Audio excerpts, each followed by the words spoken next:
Hi అండి. Welcome back to Aishu YouTube channel. ఈరోజు మా ఇంట్లో ఏమి వండుతున్నాను అంటే చేపల కర్రీ, చేపల ఫ్రై కూడా చేస్తున్నాను. ఎలా చేస్తున్నానో చూసేయండి.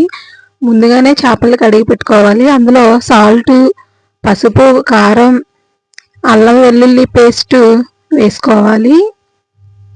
తర్వాత మసాలా ముద్దను కూడా వేసుకొని బాగా కలిపేసుకోవాలి.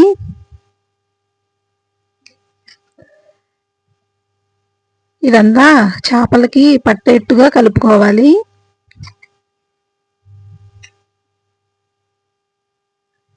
ఈ చేపల కూర చాలా టేస్టీగా ఉంటుందండి. మీరు కూడా ఇంట్లో ట్రై చేయండి. ఇది ఏ చేప అంటే ఈ చేప పేరు వచ్చేసి వంజరం చేప. ఈ చేప ఎంతమంది తిన్నారో కామెంట్ చేయండి. ఈ మసాలా ముద్దంతా చేపలకు పట్టేంత వరకు కలిపేసుకోవాలి. మూత పెట్టి పక్కన పెట్టుకోవాలి. ఇప్పుడు స్టవ్ వెలిగించుకొని కళాయి పెట్టుకుందాము. చేపల కర్రీ చేసుకోవడానికి ఇందులో కొంచెం ఆయిల్ వేసుకోవాలి. ఆయిల్ బాగా వేడైన తర్వాత ఉల్లిపాయలు, పచ్చిమిర్చి వేసి బాగా కలిపేసుకోవాలి. ఇవి బాగా వేగాక టమాటీ ముక్కలు కూడా వేసేసుకోవాలి. దీన్ని కూడా బాగా ఉడకనివ్వాలి.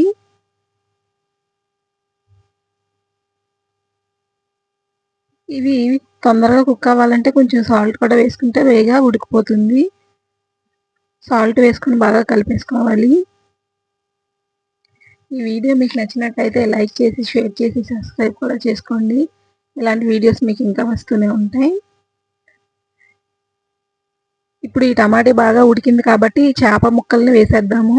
నేను అన్నీ వేయట్లేదు, కొన్నే వేస్తున్నాను. మిగతావి ఫ్రై చేయాలి కాబట్టి చేప ముక్కలన్నిటిని అలా వేసేసుకోవాలి కళాయి చుట్టూ.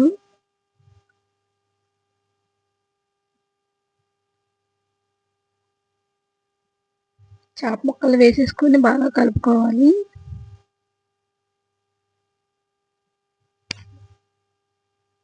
ఈ చేపల కర్రీ చాలా టేస్టీగా ఉంటుందండి. ఇప్పుడు ఇందులోనే కొంచెం వాటర్ వేసుకోవాలి. ఉప్పు, కారం ఏమైనా సరిపోకపోతే చూసుకుని వేసుకోవాలి. చేపలు ఆరోగ్యానికి చాలా మంచిదండి. మటన్, చికెన్ కన్నా ఇదైతే చాలా బాగుంటుంది ఆరోగ్యానికి. ఇందులో కొంచెం కారం, కొంచెం సాల్ట్ కూడా వేసుకొని బాగా కలిపేసుకుందాము.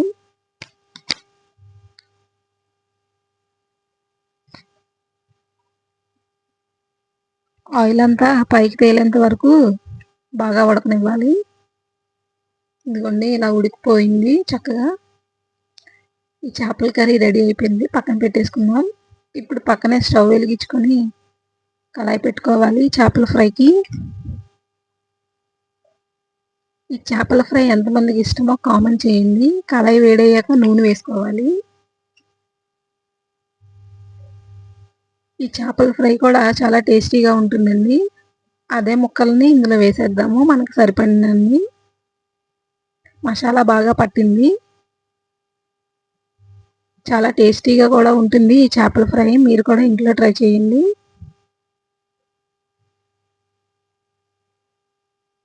ఇదిగోండి వేసేసుకోవాలి. ఆయిల్ ఎక్కువగానే పడుతుంది. ఇది బాగా వేగిన తర్వాత ఇంకొక సైడ్ తిప్పుకోవాలి. ముక్క అయితే చాలా బాగుందండి. బాగా ముదిరిన చేప టేస్ట్ కూడా అలానే ఉంటుంది. ఇవి బాగా ఫ్రై అవ్వాలి గోల్డెన్ కలర్లో వచ్చేంత వరకు. దగ్గరుండి వేపుకోవాలి, లేకపోతే మాడిపోతుంది.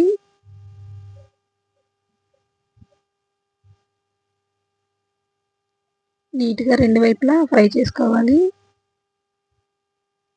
ఇదిగోండి చక్కగా ఫ్రై అయిపోయింది. ప్లేట్లోకి తీసేసుకున్నాము.